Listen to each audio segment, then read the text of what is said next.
Hello, folks. Welcome to the Genuinely Interested podcast. I'm your host, Roy Bensby.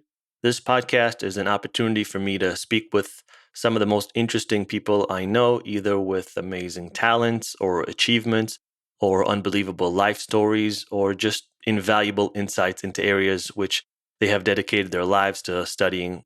I sit down with these amazing individuals from across the planet, and I try to ask them questions that will hopefully help you, the listener, extract something valuable or learn something new or just hopefully get inspired by.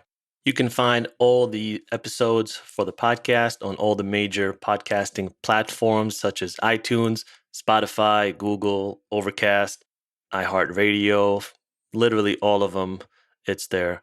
If you love the show, if it adds value to your life in any way, shape, or form, please leave reviews on iTunes. It really helps grow the podcast. It puts it up there so more people can see it. You can also find all the episodes and everything else, all the information that's updated regularly on the website, which is roybensv.com, ROYBENTZVI.com, and you can sign up for updates as well. I've also been updating the YouTube channel, so I've been uploading all the old episodes pretty much on a daily basis, so you can find it there. And in the future, I hope to make video podcasting as well. If that's something you guys want to check out and are interested in, please shoot me email. I'd love to hear from you. And also make sure to check out the social media platforms, Instagram and Twitter. I post there daily. And lastly, if you guys want to support and help grow the podcast, please go to Buy Me a Coffee or Anchor or Patreon. It is an endeavor to grow this podcast and make it what it should be. And it takes a village. So I want to thank each and every one of you for listening. I see that there are literally listeners from all over the world in each and every country. So thank you to everyone, and on to the show. All right, guys. Today on the podcast, I have Jay Kapoor. Jay is a VC investor at LaunchCapital. He is also a podcast host. The podcast is called The Game Plan, and he co-hosts with Tim Katt. Very entertaining. You can find that at thegameplan.show, and it's on YouTube as well. Super, super entertaining. It's a great podcast. I suggest you listen to it. He's also an avid sports fan, and that's part of what the podcast is about. And this was a lot of fun. I had a lot of fun on this podcast. One of the first stories that Jay kind of opens up the podcast with is about how persistence essentially gave him the job he really wanted, which was at the NFL at the time. And I love those kind of persistent stories where you understand that you have to go through the fire. You have to maybe annoy a few people if need be to get what you want. And then when you do achieve that, it's all worth it. And that kind of set the vibe for the whole episode. So I don't want to go on a whole long rant and give you all the breakdowns of what we talked about. It's all in the show notes. You can check it out. Be sure this is a highly entertaining episode, a lot of great insight. And Jay was a really, really fun guest. So let's just jump right into the episode. And without further ado, here is Jay Kapoor. Enjoy the episode, everyone. The Genuinely Interested Podcast.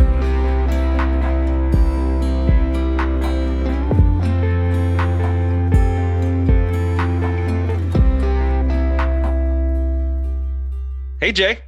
Hey, Roy. Thank you so much for having me. Yeah, man. Thanks for coming on the podcast. I've been watching your stuff for a bit, man. I'm glad you're on. This should be fun. Yeah, I'm looking forward to it. I love your little, honestly, I love when I see something online that I've been thinking for a while, and then it's almost like someone had a brainstorm at the same time that I did.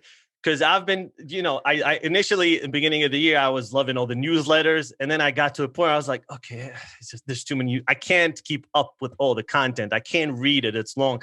And then you came up with this cool little platform on Twitter. And I was like, that's genius. Like, why didn't anybody do that before? Yeah, I appreciate that. I will start by saying, and I tell this to entrepreneurs all the time, that like ideas don't happen in a vacuum. So yeah. I think you and I were probably seeing the same trends. We're probably subscribed to the same newsletters. Yeah. And we at the same time, we're thinking, okay, well, great. Now everybody's got a newsletter. And most of the time they're all talking about the same stuff. It's a different take on on a piece of news that has happened. Mhm. And, one of the things that I wanted to do, I did want to start a newsletter at one point. And, I have here and there sent some consistent emails to friends with my thoughts on what's happening. And I just said, hey, let's try a different thing with it. So that was the video series you're referring to is called Fast Break. And I've now put it up on YouTube, and people find it on LinkedIn. And so my whole philosophy with that content is like, bring the content to the eyeballs instead of having it live on a website somewhere. And so wherever people find out about it, I'm happy that they do. And it seems like you found it on Twitter. Yeah. Well, and that's the thing about Twitter. I only started using Twitter, I want to say about last year at some point. Like I'm a late bloomer when it comes to that. But I found that as far as any networking, all that stuff, what LinkedIn was supposed to be, I think Twitter is. Right? Is that fair to say? It's a good way to think about it. I think it is for a certain industry. I think if you are in the tech, venture capital, and media industries, which I happen to live at the intersection of all three, I think it is a fantastic tool for those folks. And I think that generally speaking, the philosophy that people in that industry have is that as these opportunities come up, you stay open to them. And so whether it's getting an interview request on Twitter, whether it's, connecting with the potential guest for our podcast, which I'm happy to talk about, whatever it is, Twitter has been really powerful for that. And I think there are other, let's say, more legacy industries on LinkedIn that still operate in that way. And so I see friends of mine that come from those industries and they are not on Twitter. And so, when I'm telling them about something I've read on Twitter, or there's an interesting thing, or, what's happening, those folks maybe only use it to follow the NBA, or they only use it to follow, certain world events. They're not on it day to day like you and I. Yeah, it's very addictive. I'm spending, and it's a funny thing because I'll see a lot of people that are supposedly extremely busy, and they're tweeting all day long. Like, how are you doing this? How are you tweeting all day long? Roy, is that a subtweet of me? Is that what you're doing right now? No, I don't want to name names. I'm just saying this is what I'm seeing. Yeah, no, I hear you.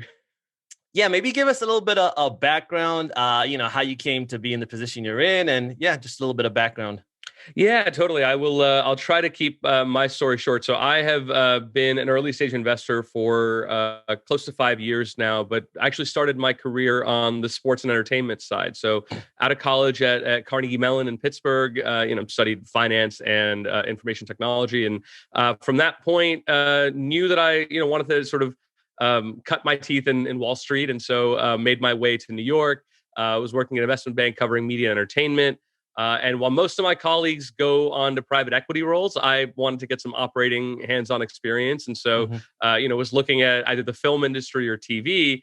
And growing up a huge NFL fan, grew up a Giants fan, not too far away in New Jersey. That was always like a dream job. I kid that a lot of kids grow up wanting to play in the NFL, and I was the weird kid that grew up wanting to work for the NFL. And so when an opportunity opened up, they were hiring for a financial analyst. I didn't know what a financial analyst at the NFL does. I just knew that, man, what a dream job, right? And so at 23, I applied. And if I may, I tell this to young grads all the time because they're always like, "Oh, I applied online and it never works out." And it doesn't work out the first time. So for me, I applied, I don't know, a week, like 1 week, and then I didn't hear back. So every Monday morning, I basically said, okay, I'm going to send my resume to HR every Monday morning at 9:30 a.m. for like 7 straight weeks. Wow. And I hit like a different person every week, but then I think I hit some people twice. Yeah. And eventually, like 7 weeks later, somebody got back to me. They're like, "Jay, we hear you. Everybody in our department has your resume. Like, we'll give you a call." Yeah. Sure enough, a week later, I had an interview, and about a month of interviews later, I had the job. And so I always tell people, like, yeah, apply online, but you also have to sort of, apply a certain level of persistence if it's something you really want. And I think for the NFL, it proved that it was something I really wanted. I bumped into one of those folks after I started. Like, I waited like 3 months, and I was like, all right, now let me bring it up. And I was like, "Hey, I'm so sorry I blew up your inbox." And he looked at me and he was like, "Don't be, you wouldn't be here if you hadn't." Yeah. And so I think they respected that too, or they appreciated that too, that somebody who really wanted to be there was there. So I had a fantastic 3 seasons at the NFL, worked on a lot of corporate strategy and finance projects. So anything that touched league-wide revenue. So when somebody looks at the NFL, that includes Super Bowl, that includes playoffs, that includes, merchandising and the Nike sponsorships, and it includes all this stuff. And anything that's not happening specifically at the team level, our team touched. And so learned a ton while I was there, really got to understand how a major sports property monetizes, and just fell in love with that world all over again. There's so many different intricacies about the sports business. After about 3 seasons, wanted to try something different. With some of my colleagues from my banking days reached out, said, "Hey, we're building a sports practice over at this firm called Mesa."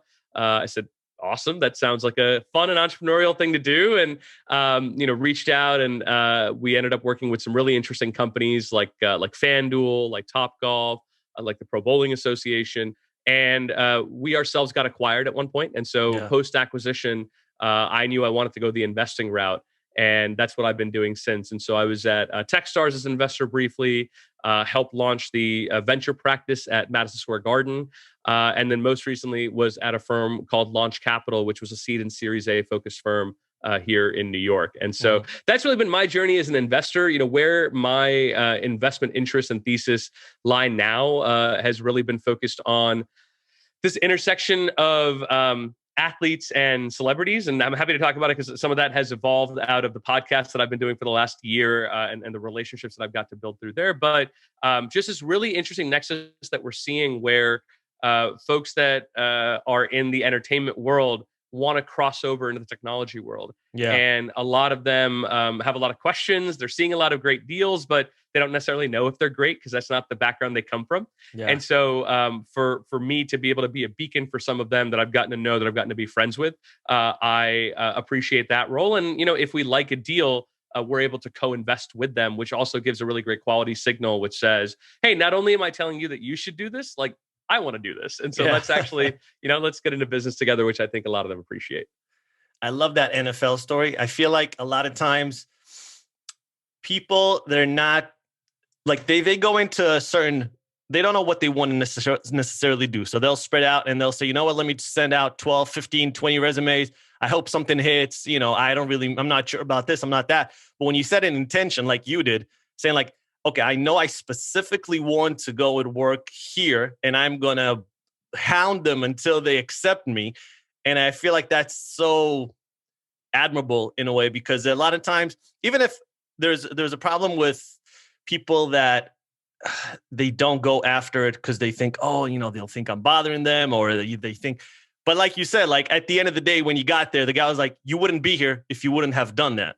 And people appreciate it. And I think it's like an arc. In the beginning, it was probably like, oh, this guy's really annoying. He's emailing me every day. But then after 4 or 5 or 6, it's like, okay, I really appreciate the hustle. Let me talk to this guy because I need someone like that on the team. Yeah, I look, one, I will say that I didn't just apply there, so I don't want to, give sort of a false impression. I applied to a bunch of different roles as well. I think I applied to Netflix at one point. You're killing the point. You're killing my point. I know. But look, I think that, your truth is your truth. And in this case, what I tell people is I knew the job I wanted, but I was also realistic that, it's a dream job and not everybody gets there. And so I applied to a bunch of different places, but I didn't hit all of them up every Monday morning at 9:30 a.m. with my resume. Only the NFL, and only because that was the one that I really, really wanted. Do you have any other sports that you love except football?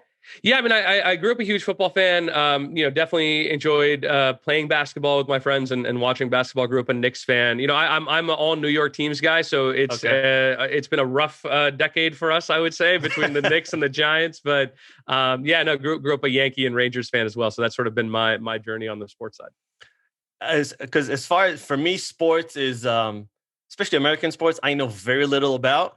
Outside of anything martial arts, I'm an alien. I don't even know what's going on. I know the sports team.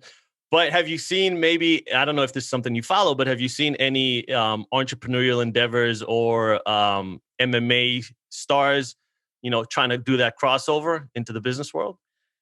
Yeah. Outside of the big one like Connor? Yeah. I mean, Connor's is really interesting because obviously he's worked every piece of his a business empire into his primary source of income, which is obviously how he's fighting and the fights that he's choosing.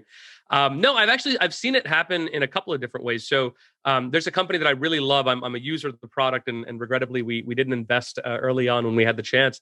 But a company called Fight Camp, if you've seen them, they Yeah. are like the Peloton of boxing, which I think they would find to be pejorative because they would say that Fight Camp is the Peloton of cycling.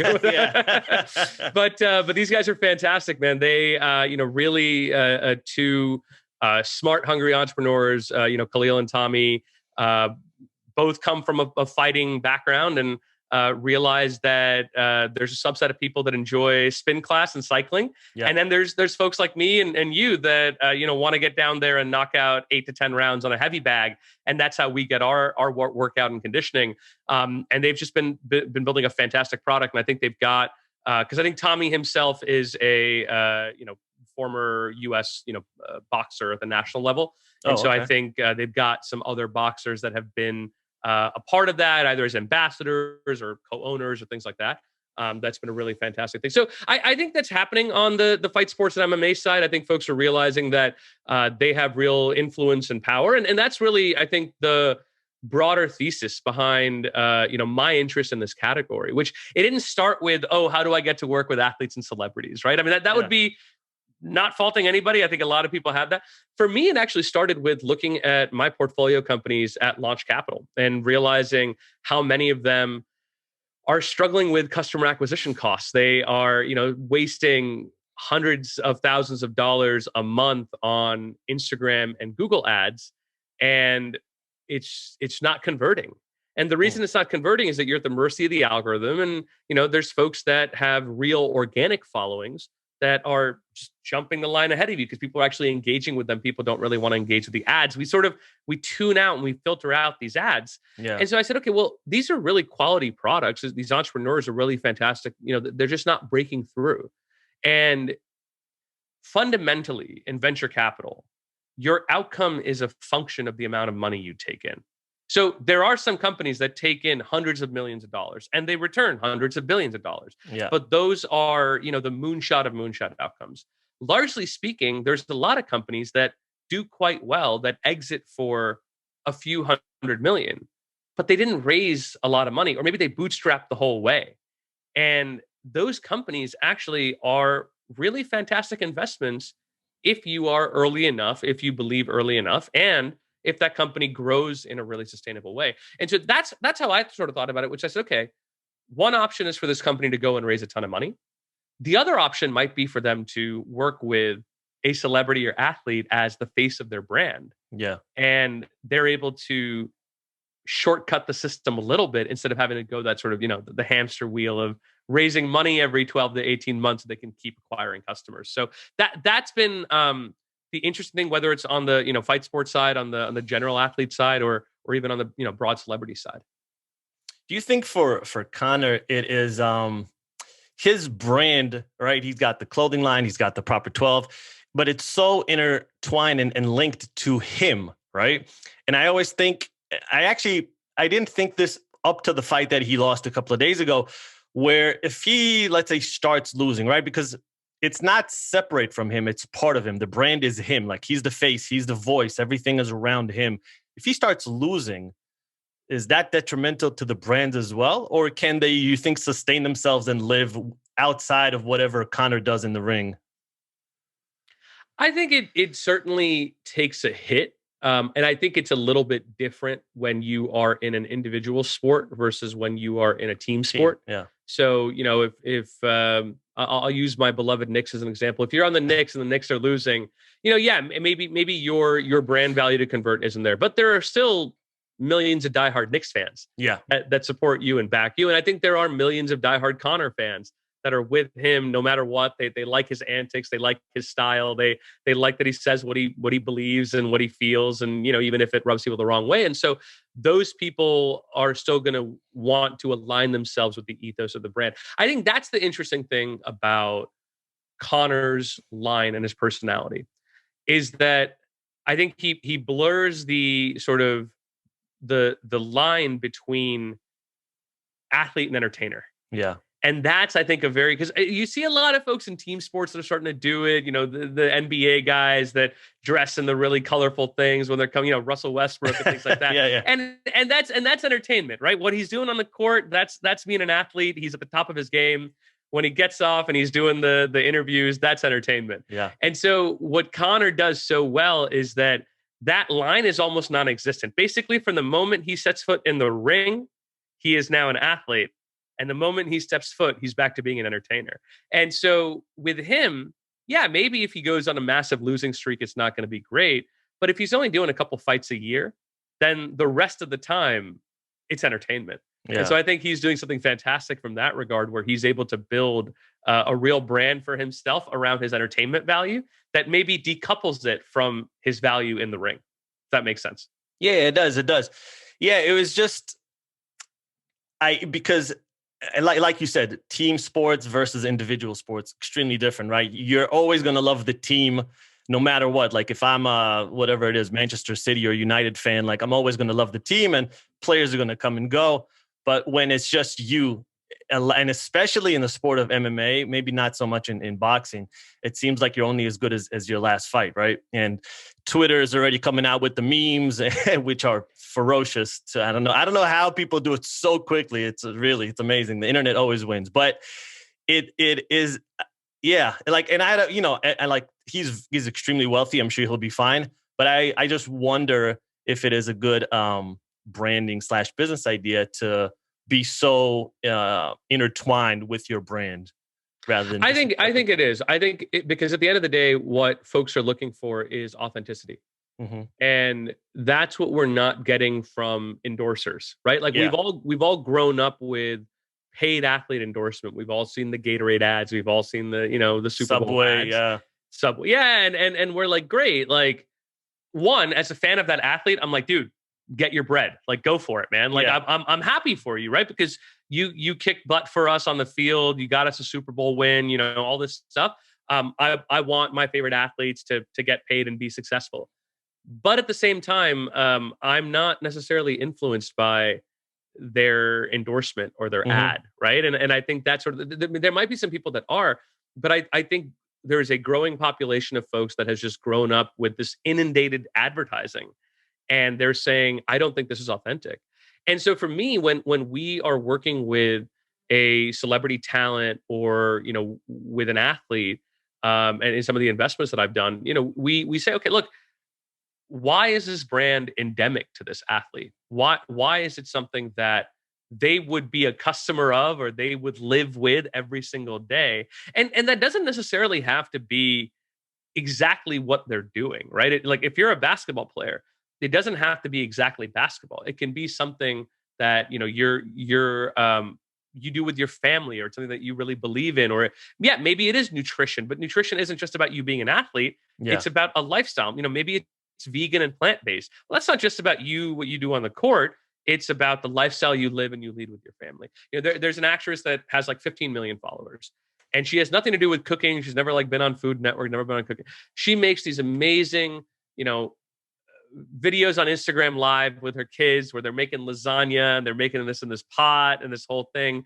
She has built authenticity with cooking. Cooking is a big part of the way that she does something with her family. So if she were to go tomorrow and announce that she is the face of this cookware or this kitchenware line, all of her fans wouldn't go, oh, I've never seen you in a movie about being a chef, right? Yeah. They would say, oh, yeah, I follow you and I know that every Sunday you make something special with your kids, and it's a way that you bond with your kids. And so I want to do that too. I want to have that aspiration. And so that authenticity comes through well before the talent becomes the face of a brand. And that's when you know that it's successful, when it's not something that's been, brokered like an endorsement, but it's actually authentic and endemic to that sponsor.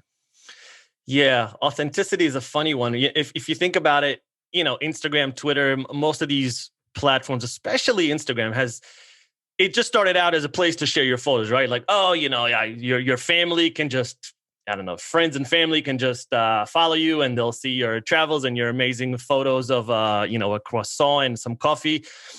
And now it's become a marketing and a branding channel. Like everything around that is, okay. And especially for celebrities, I almost feel like it's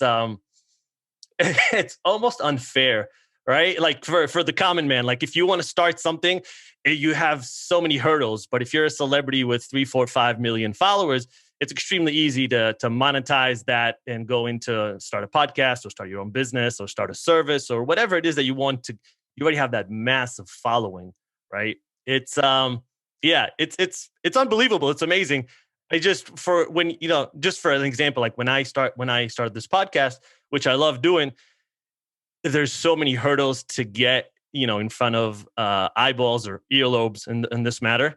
And when you're a celebrity, your first podcast can hit 50,000 downloads Sure. easy.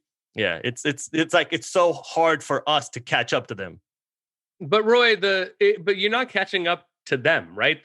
That's I think the difference. That's a fair point, right? We could be creating really phenomenal content for 2,000 people. And if you're able to monetize those 2,000 people, then you have built a successful business for yourself, right? Yeah. And there's a lot of people that do that. Like if it's a highly, highly specialized podcast, you can get really high ad rates. Let's say you're doing advertising, or you can get really high subscription rates if you're doing that. When you are a celebrity, you are doing something for a broad audience. And so I think you're right. You're right that breaking through and getting hundreds of thousands or millions of daily or weekly listeners is a challenge for a new platform. And we faced it too. I mean, we've been doing this show for a year and we have professional athletes on the show. Yeah. And still, right, we work to find an audience. We work to say, how are we creating value for somebody? And so I love it when, today's a Monday, I drop an episode on a Monday morning and by noon, we've got a couple hundred listens. I get really excited. I'm like, wow, somebody literally listens to us every Monday morning. We're part of their Monday morning commute or Monday morning routine. Like it's a really good feeling because you realize that you have built that trust with somebody that if an episode drops, we're going to listen to it. That's really powerful, right? And so can you create value for those 1,000, 2,000, 5,000 people in a much more deeper way than maybe a celebrity can in a much more broad way? And so that's I think, the structural challenge of the era we live in, which is if you don't already have an audience, you have to do the blocking and tackling of building one. Yeah. But at the end of the day, the barrier to entry for how big that audience has to be for you to build a sustainable brand and business has also gone down, I think. Really? I think so. Because we are in this era of subscription newsletters. Okay, just let's do a thought experiment. Sure. If you have a newsletter that charges $100 a year, right? Which a lot do. I think $99 a year is average what I've seen most people charging for a newsletter. And these newsletter writers, they write, 3 times a week, and maybe they also do some other format of content. They do a podcast, they do some reporting, okay, all this stuff. To make $300,000 a year, which I would say is a really, really good living for somebody who is working in the media industry, who is not on camera talent or anything like that, right? Yeah. You need 3,000 subscribers. Okay, that's daunting, right? To convince 3,000 people to pay you $100. And maybe what you have to do is, Mondays you write something that goes out to the public, and then the next 3 things are behind the paywall and people have to pay you. But to make $300,000 a year, you have to get 3,000 people. And so I think it's really doable. Now, the question is, can you sustain them? And, once you get 300,000 people, how much do you focus on audience growth versus sustaining audience? How do you keep it from churning out? Your problems become different, but it's not the eyeball-based, advertising-based click-through model that we have faced for the last, since the advent of the .com, URL domain. Yeah. That's what we've been facing, which is everybody is trying to drop as many ads and ad units and rich media and all this stuff. And we're all tired of it. We're all using ad blockers. So now it's like, okay, are there 10 people that I really, really trust that I would pay $100 a year? Because I need what they have to say. Yeah. I cannot continue my week without it. And so when we do our podcast and we have those people that say, every Monday morning, the episode drops at 6 and by 9 o'clock, we've already listened to it. Like, that's fantastic because then I'm creating value for them. We haven't necessarily, tried to monetize it because we do this show because we love the show. We're not doing it as a business yet, right? it's really like, okay, but at some point it's giving me signals that there are people that draw value from this. And we certainly can find ways to create additional value for them. Yeah. It's like I forget who said this, but he basically said that all you need is 1,000 super fans. And if those 1,000 super fans will pay you, let's say $10 a month, I mean, that's a pretty good, income stream that you have annually. And if you can do that, and if that's just one, of your income streams, that's not bad at all, right? It's just like you said, it's just getting there. So let's talk a little bit about podcasts, actually, because this is something you and I both are very interested in, obviously. I feel like podcasts, unlike other platforms, seem like it's still in its infancy as far as development goes. And correct me if I'm wrong, but it just seems like it's not necessarily one path forward to monetize it. Like you said, it could be, memberships, paywalls, platform exclusivity that you get through like Luminary or one of the other ones. In your opinion, what is the best way, if there is only one, to monetize it? What do you see kind of podcasters moving forward? What would you see them capitalizing on more? Yeah, so it's an interesting time to have this conversation because I think very recently, I want to say maybe just last week, Apple announced that or I think it was leaked that they were experimenting with their own walled garden. And I wrote this blog post a little while ago about walled gardens and podcasts. And so what a walled garden is, it's a company that basically says any content, any IP that lives with us exclusively. And so they collect all these, beautiful pieces of IP, and it lives an exclusive license inside of Spotify, inside of Luminary, inside of Apple. Apple historically has not done that. They have been part of the, RSS, open RSS system. RSS is the way that all of our podcasts go out. It's basically the URL for our podcast, for those of your listeners. And so RSS is an open protocol. And so you and I could start a podcast today and we can put it out over RSS. If Apple creates a walled garden, then our, podcast might not get in there. So in order to get picked up by Apple, we're going to have to say, okay, Apple, we're going to do it with you. And then Apple might, true to form with what the stuff they've been doing in the past, say, okay, well, we're going to take 30% because that's what they do in the App Store. And that's what they do. I guess they've reduced it now for smaller companies, but that's what they do in the App Store. That's what they do with the Apple Store. And so, that's a headwind that's coming for the podcast industry where folks might decide, is it better for me to have a smaller listenership because I'm only going to be inside of Apple? And just like Apple TV Plus, right? You're going to have to sign up for Apple TV Plus. You're going to have to sign up for Netflix. You're going to sign up for Disney Plus. So everything that's happening in VOD, on video on demand, could now be happening in podcasting. Wow. And all of these things that were independent and user generated and, sort of mom and pop are now going to start to be professionalized. So my perspective is that, yes, we are still in the infancy of the sort of podcasting wave. That said, there are 1 million podcasts out there. Quite literally, it crossed 1 million this year. Yeah. And it's like over 35 million podcast episodes, right? And so there is so much content out there that you kind of do need a quality signal. And so if Apple chooses you as the quality signal that they say, oh, this is good stuff, like we want to feature this, then you are blessed. Then you are picked up. You get the hero slot.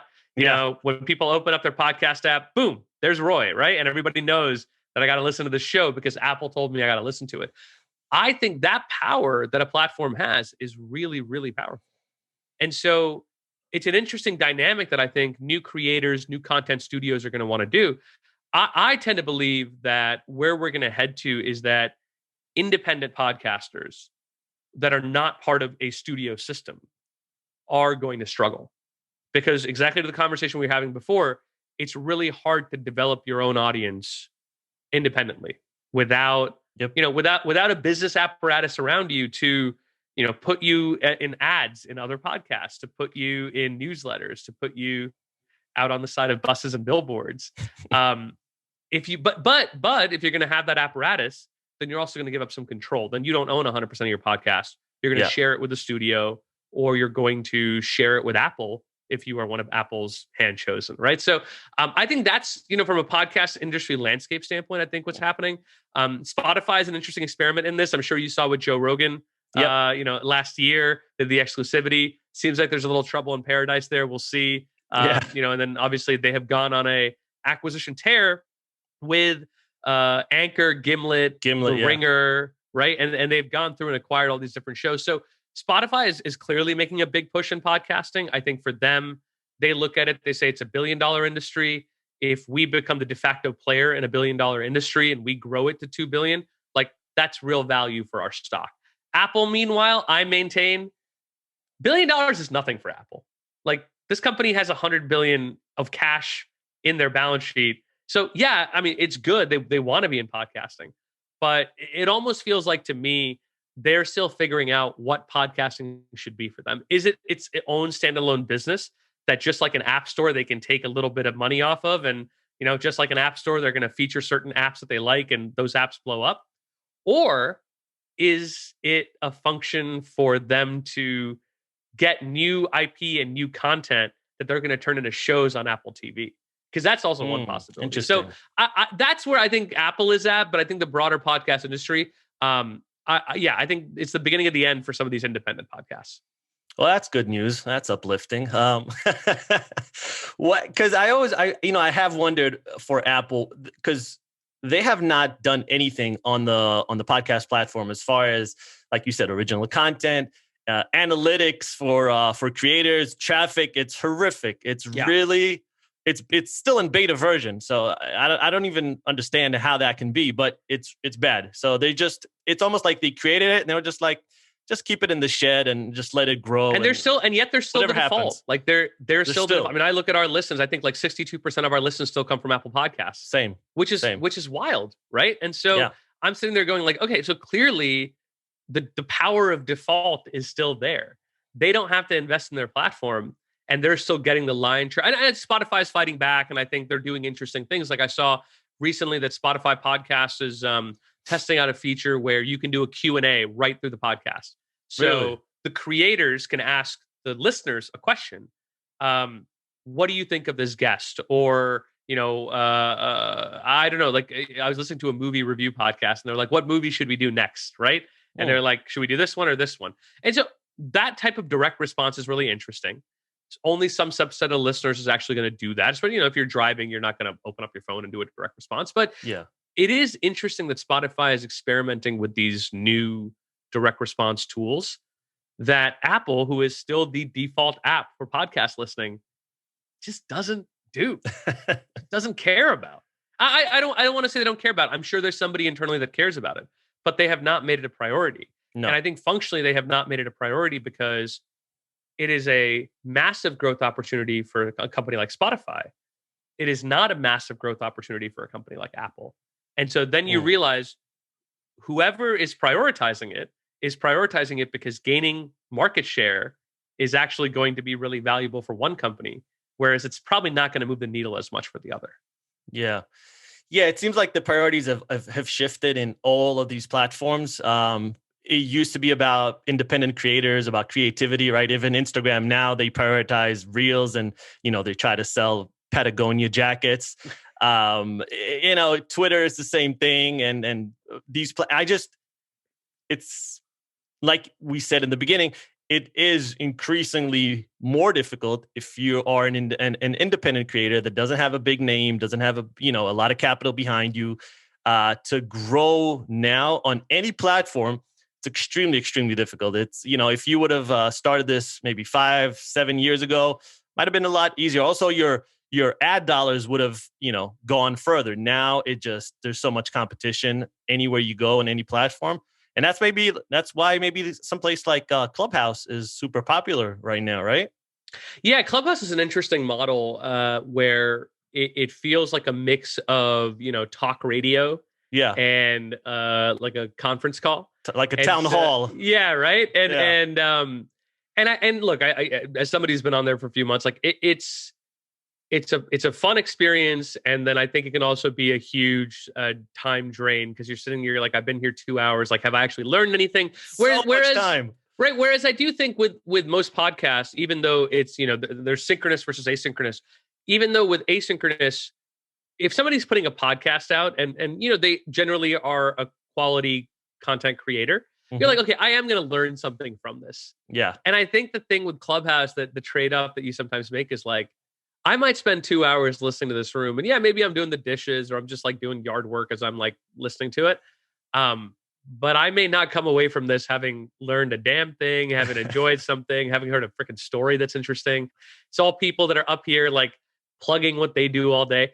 Yeah. And then once in a while, there is this surprise room that you stumble into, and industry experts are divulging secrets like no other because there is a level of comfort that audio brings that Twitter and Instagram doesn't. Hmm. You hear a human voice and you respond with authenticity with your human voice, and that's why I love podcasts. I think doing, and for the game plan, like it's not just a podcast, we do video content as well, we're doing other things, but I love the audio component of it because there is a closeness that somebody feels when you are in their ear every week, Hmm. and they recognize my voice, they recognize your voice. We feel like a friend, we're in their head. And so if we are bringing our true selves and our authenticity and the real questions we have, we're not being performative, we're actually asking our guests, hey, I'm curious about this, talk to me. It feels like you're building real trust and personal, like personal relationship with the listener. And so I think that's why Clubhouse does really well, but you do have to risk the times where you're going to be in there for a little bit and you're not going to get anything good out of it. Yeah, it can be a time drain. I found myself on it the other day for, I think it was like 40 minutes. And I was like, I'm just listening to people talking. Like you said, it wasn't a great conversation between people. And I was like, I should probably get back to work. This is taking up way too much time. But yeah, like you said, like you have to find those golden nuggets once in a while. And it is, because I did listen to one maybe a couple of weeks back, and it definitely was worth it. But yeah, you just have to sift through the debris sometimes. How did the idea for your podcast start? Because it's I love it. It's like very succinct, it's fast, and it gives you a lot of golden nuggets and great insights in a relatively short amount of time. Yeah, I appreciate that. So, I'll talk about the game plan, then I can talk about some of the other content and stuff that you've seen on Twitter that I've been, doing around the show. So, the game plan as a podcast, actually been thinking about for years, but really honestly came about a year ago. So, over my time in the sports industry, got to meet a lot of athletes, some that were coming into the NFL to be, interns in the off season. Some were coming in after they retired and working in, player development and operations, and others that I just met, over sort of becoming an investor. And some of them are starting companies and they're reaching out and they're checking in and they're saying, hey, Jay, I'm raising my next round of fundraising. Can you take a look at my pitch deck and give me some feedback and all that kind of stuff? Yeah. And after a while, I was like, well, why? The other piece of it that's probably important to share is that my co-host and I have been friends for 6 years now. We started as industry colleagues. He was working at RGA at the time, or Vice Media. I was working at the NFL, and then when I left, we sort of stayed friends. Um, I reached out to him because I was like, who do I have these conversations with about athletes and what they're doing off the field? And it's like Tim and I, every time we bump into each other at happy hour, every time, we're catching up over lunch, this is where the topic turns. And so that's the number one thing, that if any of your listeners are thinking about starting their own podcast, it's like, do it around something that you'd be talking about, whether or not the camera was on or the mic was on. Yeah. And so for Tim and I, it was a very authentic thing because this is a really interesting subject for us. We love talking about this intersection of technology and entertainment, and specifically with the game plan sports. And then we said, why just start a show where you and I are talking about it? Let's actually get the athlete on board. Let's bring them in. Let's ask them, and then, really dig in and understand the human side of it. That's the biggest evolution with the show. Almost, 48 episodes in. I don't know when this is going to come out, maybe 50 episodes by then in, where, the interesting thing is we started really just focusing on the athlete's business. Yeah. What are they doing? Let's talk about, how did you start doing it from when you left your last game or your last, Olympic competition, to when you actually became an entrepreneur. And what I realized is it's actually not as linear as that. And it's not as like, I stopped this one day, I started this the other day. It's about the mindset during the journey. And that there's actually not that many dissimilarities between the mindset of an athlete that is competing at the highest level and the mindset of an entrepreneur. And so Interesting. the entrepreneurs have to have unwavering confidence, and they have to, do things like stack wins one on top of the other, right? That sounds just like an athlete. Yeah. You have to stack a win in practice. You have to stack a win in the weight room. You have to stack a win with your nutrition and your sleep. And then you go out and play. But then you're stacking wins all the way up until win or lose. And the other thing, and I'll shout out our latest guest, Apollo Ono, the Olympic speed skater, won 8 Olympic medals for the U.S. He's the most decorated U.S. Olympian, U.S. Winter Olympian. And Apollo said, like, you have to stack enough wins that whatever the outcome is, win or lose, you have to live with yourself. You have to be happy with that. Because as an Olympic athlete, you might train 4 years straight for one Olympic competition. Yeah. And then you come in 4th. You don't even medal, right? I mean, if you are not mentally strong enough to pick yourself back up off the mat or off the ice, it will ruin you. And I think entrepreneurs have a very similar thing. You work for a year building a podcast, building a show, building a newsletter, building a company, and then nothing happens, or what you expected doesn't happen. Yeah, you have to be happy with the work. And so that's a really, really interesting evolution, I think, of our show, is that it's become not entirely not about the person's business. We still talk about that. We still dig into it. But I think it's become a lot about the mentality and psychology that we can apply from athletics into the business world, and how we can take the tips and tricks that Apollo figured out once he left his Olympic career and became an author and became an entrepreneur. How are we going to apply that to you and I building our shows, or how are an entrepreneur going to apply that to going and raising capital? And that's what I love about doing the show. It's such a fun exploration of that mindset and that mentality. And then, you learn a little bit about business and investing and venture capital along the way. So that's the origin story of the game plan.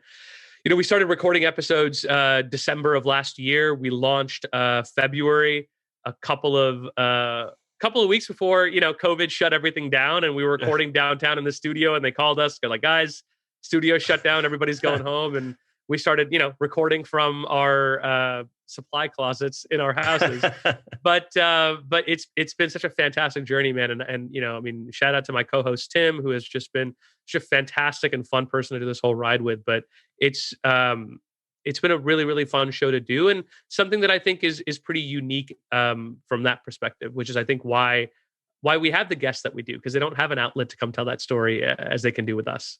Yeah. So the original concept was to do it via studio, right? And then just because of COVID, okay, I understand. Yeah. We were doing it in person. We were ready to, set up cameras and do it like a real show that you might see on HBO Now or HBO Sports. Yeah. And instead we've turned into a Zoom podcast, as I think everybody else has as well. And, there's pluses and minuses to it. I think from an availability standpoint, it's a lot easier for some of these folks. Much easier. Yeah. You just book them, they hop on for an hour, you get a great conversation, you get to build a relationship.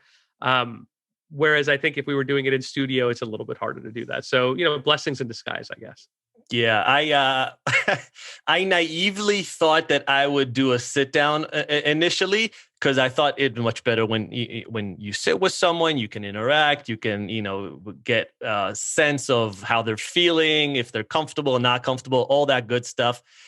But then I was like, when COVID hit, I was like, all right, there's nothing I can do, and then I started interviewing people from literally all over the world that I would be impossible, even with a non-COVID year, to interview. So I think I was just very naive in the beginning. I was like, yeah, they'll want to come and they'll want to come chat with me, but people are very busy and no one would have come and chat with me in my apartment in New York City. So I think this, like you said, it's a blessing in disguise, and it worked for the best for me personally. Yeah, absolutely. And it allows you, in addition to the access, I think it allows you a little bit of more control over the environment and things like that. I think there's definitely real benefits to doing the show this way. And I also think that people have just become very understanding with it, right? they know that we're not going to be doing this in person. So they're Yeah. comfortable with, okay, it's Zoom video. They're comfortable with the audio quality a little bit. And so I think, your listeners are a little more forgiving than I think people give them credit for.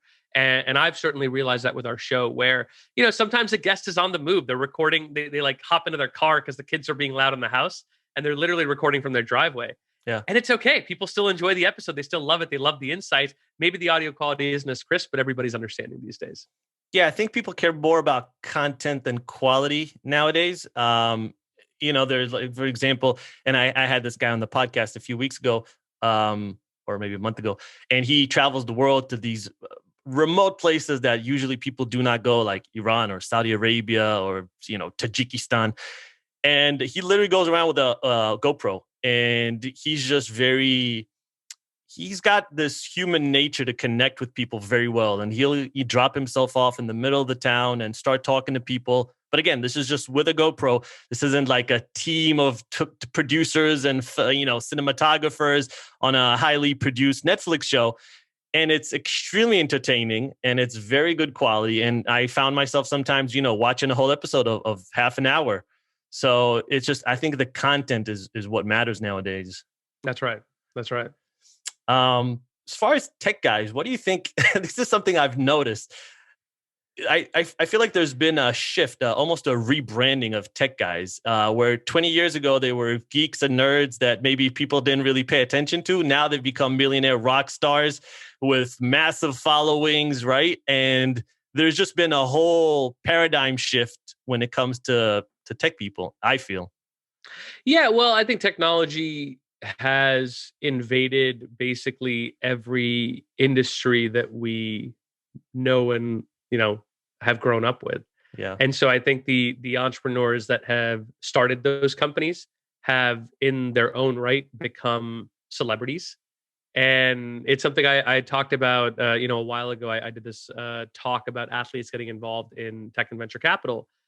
The crossover has really started there. It started on one end where technology people wanted to connect with athletes because they grew up as fans, right? I mean, you had the billionaire Chamath Palihapitiya buying an ownership stake in the Warriors because he grew up and he always wanted to be a owner of a basketball team. And so when he had the money, he did it, right? And so it's like there has been a crossover of that entertainment and technology world.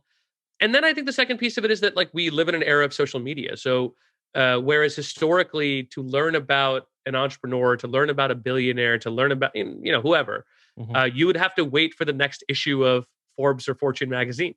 You would have to wait to read about it in the Financial Times or the Wall Street Journal. Now you find out about it instantaneously. You hop on Twitter, you go on, whatever website, and here it is. The information is right there for you. And by the way, the person who it is about can comment, can share, can talk about it. They can go on Medium and they can write their own blog and they can share their own perspective that way. So I think that's where the perception has changed, where the individuals who historically would have not been talked about or would have been talked about less because they're kind of the upstarts, have the ability to be talked about more because we are living in an era where that social media distribution allows them to pick up their following. And then, I think the other thing is we in American culture really idolize the self-made man or woman. We idolize the self-made entrepreneur. And from that perspective, these people, a lot of them immigrants, a lot of them that come from very humble backgrounds, they are quite aspirational. And so their stories get amplified for that reason, whether it's a single mom who starts a company and sells it for $1 billion or whatever. Like it's such a fascinating story that we care about. And I think we also live in an era where those stories are what we crave. We don't want to hear about your grandfather's grandfather was the first guy that built the railroad that stretched across. It's like, great. Okay. Like you're just, you're inheriting your wealth. Like, why do I care about you? Maybe you're a smart person, but I don't care. Right. Yeah.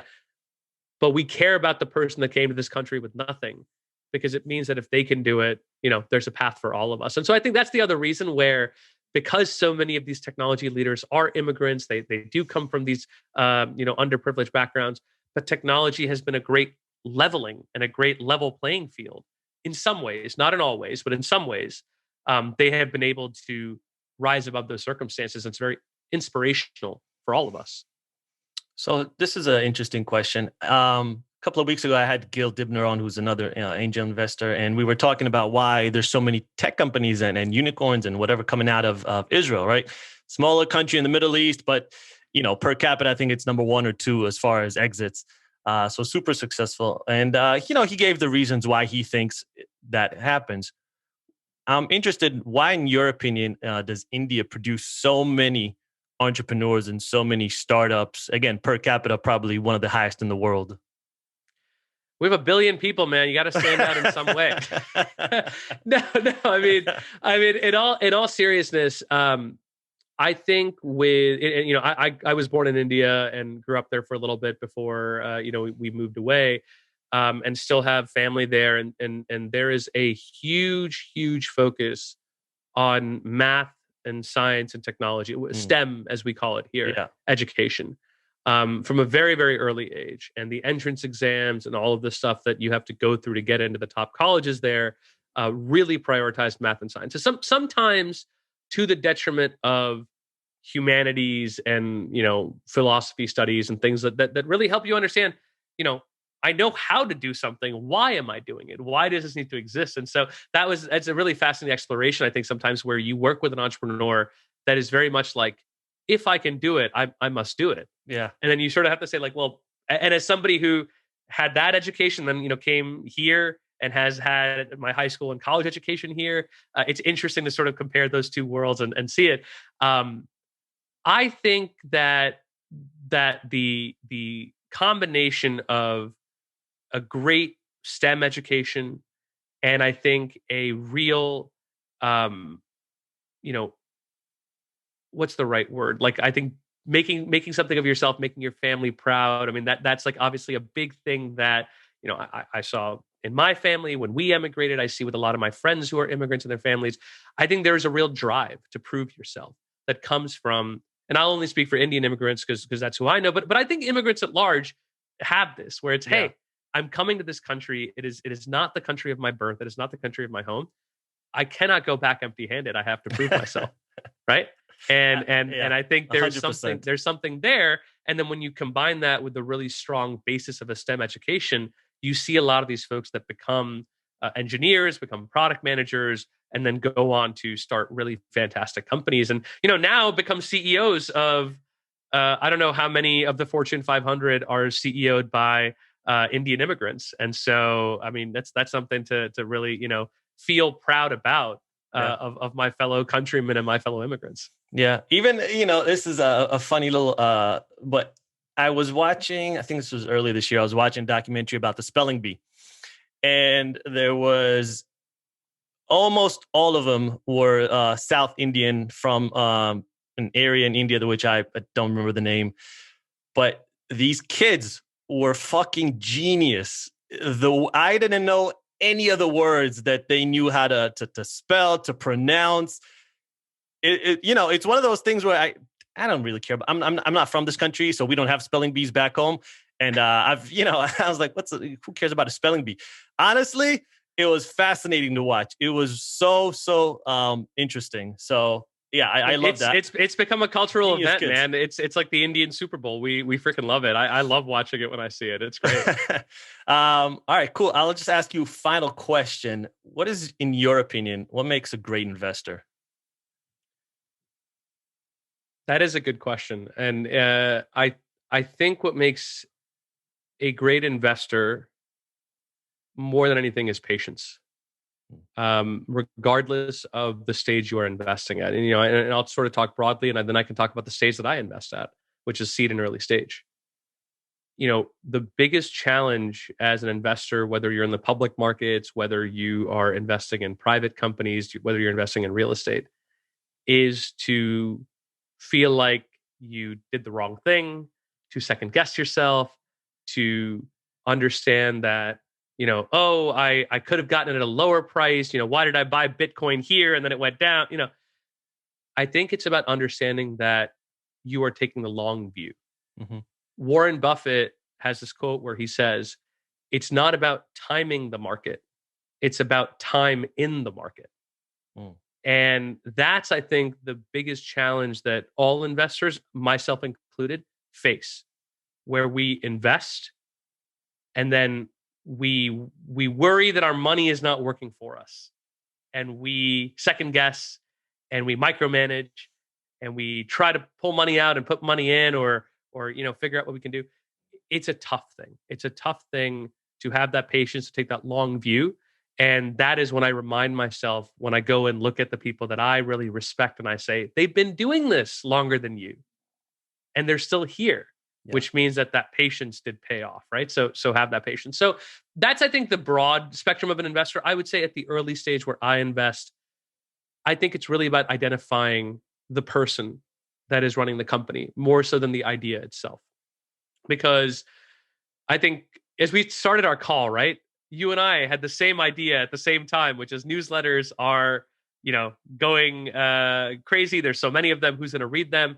And, here I am launching Fast Break, which is my video newsletter, video series. Ideas are a dime a dozen, right? It's the execution that matters.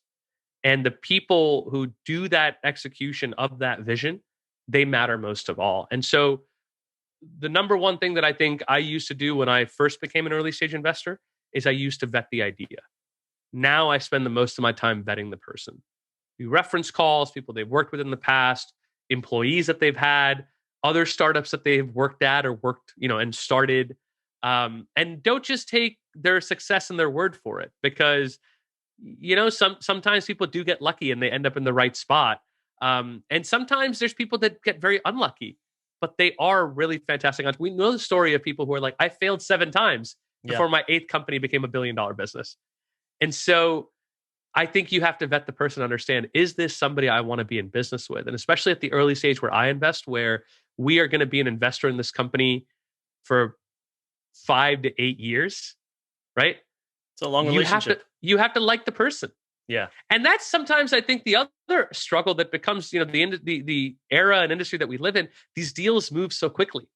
And if you're somebody that really wants to build a personal relationship, you really want to, sit across the table from them, break bread, this COVID era makes it harder. Everything's happening on Zoom and things are happening so quickly. You go from meeting somebody on Monday to writing a check on Friday. How do you get to know somebody within a week? That's like going to the first date with a ring in your pocket, right? It's a tough challenge. Pushy. But if you want to be competitive, you have to do those things. So I think that's the trait of a great investor, is having that patience. And I think a trait of a great early stage investor is identifying the people that are going to win more so than the ideas that are going to win. Jay, you're awesome, man. I really want to thank you for your time today. This was a lot of fun. Where can people find you? What's the best place on the internet? Yeah, I appreciate that, Roy. So folks can find The Game Plan anywhere they listen to podcasts, or they can go to our website, thegameplan.show. We have all of our content there. Also on YouTube, we're starting to put up all the stuff from season 2. We're in our 2nd season now, so all the stuff from season 2 and some of the stuff from season 1 is on YouTube as well. So you can search for The Game Plan Show. And then if they want to find me, they can find me on Twitter at Kapoor NYC. That's where I am. You can follow me for some of the video content that I'm putting out that you're talking about, Roy, as well as some of my spicy takes on Twitter on the news of the tech and media industry of the day. So folks are happy to find me there and reach out as well if they'd like. Yeah, guys, go check all that stuff out. It's really gold. It's great stuff. And thanks again, man. I really appreciate it. This was awesome. Thank you so much for having me, Roy. I had a lot of fun. All right, take care.